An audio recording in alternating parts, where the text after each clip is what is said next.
वसीम अकरम Pakistan cricket team के पूर्व महान तेज गेंदबाज और कप्तान हैं, जिन्हें क्रिकेट इतिहास के सर्वश्रेष्ठ बाएं हाथ के गेंदबाजों में गिना जाता है।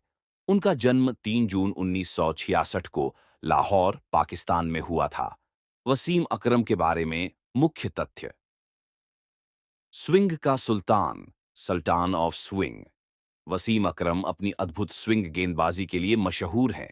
वह रिवर्स स्विंग के मास्टर माने जाते थे और गेंद को दोनों दिशाओं में घुमाने में माहिर थे। उनकी यॉर्कर्स गेंदें बल्लेबाजों के लिए काफी खतरनाक होती थीं। 2. अंतर्राष्ट्रीय career. Test cricket 104 match, 414 wicket, 23.62 औसत, पाकिस्तान के लिए सबसे ज्यादा test wicket. One day cricket 356 match, 502 wicket, one day इतिहास में पहले गेंदबाज जिन्होंने 500 विकेट लिए। विश्व कप 1992 में पाकिस्तान की जीत में अहम भूमिका निभाई। 3. कप्तानी। उन्होंने पाकिस्तान टीम की कप्तानी की और 1999 विश्व कप दौड़ में फाइनल तक पहुंचाया। उनकी कप्तानी में पाकिस्तान ने कई यादगार जीत हासिल की। 4. आईपीएल और कोचिंग। रिटायरमेंट के बाद वह कोचा और ऑगमेंटेटर बने।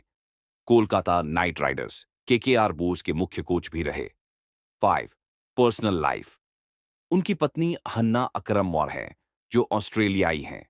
उन्हें डायबिटीज और उनकी बीमारी है, लेकिन वह एक्टिव रहते हैं और क्रिकेट को सपोर्ट करते हैं। वसीम अकरम को 1994 पाउड में Wisden cricketer of the year चुना गया था और उन्हें क्रिकेट की दुनिया में एक लीजेंड माना जाता है। क्या आपको उनकी कोई खास पारी या यादगार मैच के बारे में जानना है?